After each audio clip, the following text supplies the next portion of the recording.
Top of the morning, folks. Chris Rockwell here on a beautiful Thursday morning. It is just got my coffee, Valhalla Java with my wild cherries. Shout out to my Tahoe, Truckee Tahoe family and crew. Uh, but I'm down here in my hometown, and we are down in the valley and well, foothills, and we're enjoying a morning that is the reason people settled here, other than to find gold, is this temperate weather in the springtime. It is unbelievable. I always say that there's really, and we grew up spending a lot of time camping up in the mountains, Sierra Nevadas, and over at the Pacific Ocean. I mean, two of the most beautiful places on the planet. And my hometown in the springtime, it's a very small window, but it can get it looks. I mean, it's beautiful. So I spend a lot of time outside and just working out in the yard and enjoying outdoors. I love being outside. I could spend pretty much all my time outside, and I think I'd be very happy. Just just doing yard work, and having a garden and building a barn and building stuff. It's deeply ingrained in my roots and in my DNA, so I just like it. You know, I have family that came from the Amish, Pennsylvania, German farming communities, and it's not that far away. My grandpa was out here with me and us kids, and it's and my dad grew up in the mountains, and so and just loves the outdoors as much as I do. So I love it as much as he does. I guess that's a better way to put it. But so business and money and all that stuff growing up, I had really no idea, no understanding of it, because my parents were social workers, teachers, and nurses, and during um, tough economic times, we never had a lot of money, but we never didn't have money. And I never saw my parents struggle financially because my dad had a really solid teaching job, and my mom's job was, I mean, she was a nurse and she was great at what she did. So she had a good job and it paid pretty well back in the 70s and 80s, when I was being raised. You could raise a family and have a nice life with those two incomes, and there was a lot of security, a lot of security to spend a lot of time outside as a kid and just kind of absorb the world and not feel under stress and under threat all the time, And I see that with a lot of families and what I've experienced as an adult, and it's just it's a very different reality than what I knew. But the cool thing is I'm able to share, um, my book is is headed to the publisher within a week or two now. Um, it's been an unbelievable 10-year journey, and it's hard to put into words like what the experience has been like. It's been trippy, and it's been so amazing and so eye-opening. When you look at yourself and you have to look not like, wow, I'm awesome, but really a lot of time spending and really having to look at the stuff that wasn't that cool and caused a lot of pain and suffering and struggle, and the things that aren't the funnest to talk about all the time. But what I've learned in life and kind of always understood, especially coming up in sports, is that you have to face the things that are real. You can't run from the fact that what you're about ready to go up against isn't really that. You know what I mean? It's like you have to prepare for a 300-pound offensive lineman, because it's real. So that's how I see life. It's like it's real. So the book is now at a place where I feel really good about it. It's an honest take, very objective. I feel like, thanks to having Julie as the editor, and help kind of make sure from an outside perspective that I'm holding to what I want to achieve in the message, because this is all about helping people. This isn't about, I mean, this is sharing my personal journey, but with the intent to kind of draw some parallels to the things that we all struggle with, the human nature stuff, and then also the society stuff related to money and the economy and all of that. Like, where do we fit, and like and how do we live a life with some happiness when things are so crazy, you know? And the cool thing is, when I started writing this book, we were going through the great real estate crash. I had just experienced that. I had a business in that industry. Um, I felt it. I had to start. Excuse me. I had to start all over, and it's the best thing that ever happened to me. But it's taken a long time. And the the interesting thing is, we're completing this book, going into what could be 10 years later, a little after 10 years later, possibly the greatest economic depression in the last 100 years or so. So, that's speculation still. I'm hoping that that's not the case, but I also spend a lot of time studying and researching and reading and paying attention to some pretty sharp people. Um, I think there's a shift happening at the most fundamental level with oil and currency, and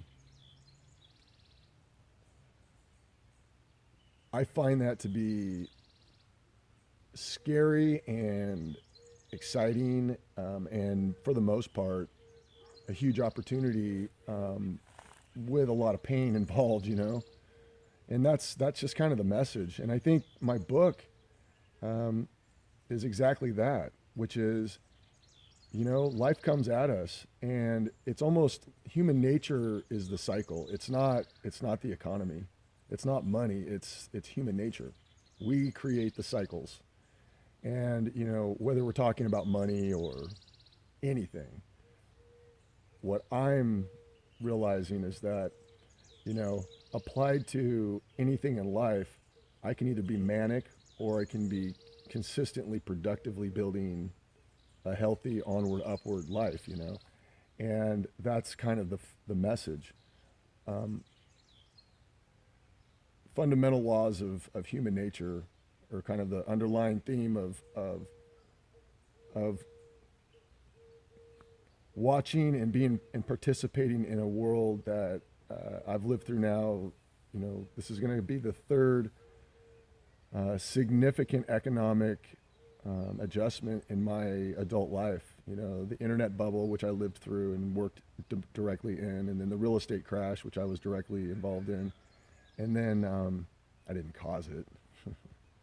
Actually, we handled it really well. We actually built a business, number one in our category, in my home county, with my partner, and we paid very close attention to statistics and the stats, and paying attention to the markets very, very closely, all the interrelated markets. And we saw the signs of the crash coming before most people did. And we shut down our business the right way. We took personal financial hits. We paid off all of our investors with our promised return. And then I walked around with a backpack for a while trying to figure out what the hell to do next.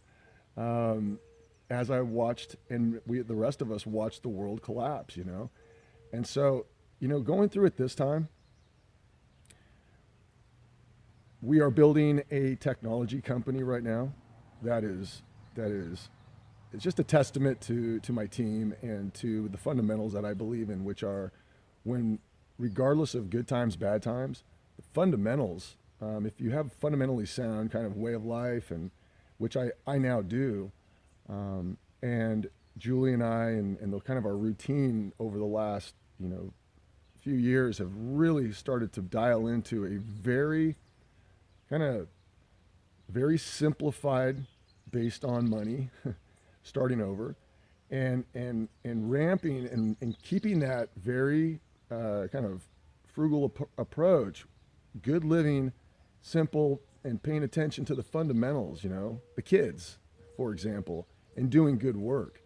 And what I'm finding is that is producing positive, production through the toughest times that are where people are really, having a hard time. And it's not that it's not hard for us either, but it's, I'm very proud of the way that the team are starting with the family is dealing with this adversity, and it pays dividends, man. And then you're able to see the playing field with way more opportunity. I gotta get that sun out of my eyes because it's killing me. Um, and then going into the business, back into business world that I do find very fascinating, and because it's human nature and watching how people, move and function and panic, and then other people see it as opportunities. And I don't think that's bad. I think it's watching the playing field of life. And, you know, we can either participate, we can either stay stuck in the gut in a rut. We can, and I've done all of these things. We can, or we can go take the world by storm and live our dream, and own our wins and our losses. And that's the ultimate message, which is, owning our own life and being happy about it, which is, it takes some effort, and it's not as easy as I thought it was when I was younger, because I just thought it was a lot easier, because it kind of came easy for a while, but then life showed up, and it wasn't. So, and I made a lot of mistakes. So that's, it's been a good restart, and to go into something and to have something like a an economic like tsunami potentially be happening, kind of triggered as a pin pop by the Corona thing.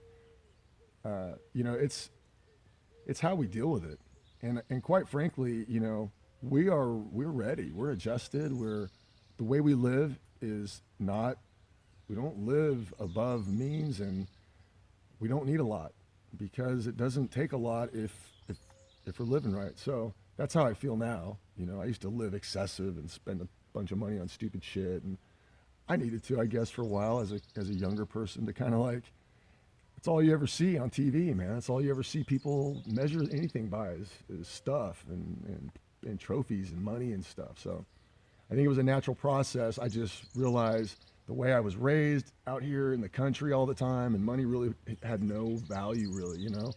And so I'm kind of back to that place. And the funny thing is, now I'm producing value with a team on a level that I never could have dreamed of. I mean, I dreamt about it, but you know what I mean? Like, it's even in bad times, you guys, we're not moving as fast as we were, but we're moving, and we're doing things that a lot of people aren't able to do. And I'm very grateful to the team for that. So life is good, man. The book is on its way, folks. It's going to take a little while to finish up, but we're wrapped up over here pretty much. It's getting sent off, and then it's going to be a little back and forth and all that, and final graphic, make it pretty and all that good stuff. But it's the right time. It's crazy how, it's really interesting how things work out. I wanted to have this book, if I would have had it my way, it would have been gone. It would have been out the door in 2016. That was the goal, but it would have been such a mistake. It really would have been. And I would have blamed myself, because it was just totally not ready. So it's totally much better now. And it took another 4 years to do that, but it was worth it. And it took 4 years to do that. And a credit to Julie. She is absolutely, without her, this book would not have the finer nuance of the message that I'm trying to convey sometimes, because I can just get wrapped up in something, when you're focused on something so closely. To have a partner, man, it is especially a talented literary partner like Julie is. It just makes, whether it's a business or a book or anything, artwork, just better. So, oh man, it's been a long journey, folks, and it's gonna get funky out there, and it is funky out there. But cool minds and cool heads prevail, and that's my take on the game. You know, we may have a 300-pound offensive lineman coming at us, but we're ready. Okay, so you guys have a great day and keep on trucking. All right, take care.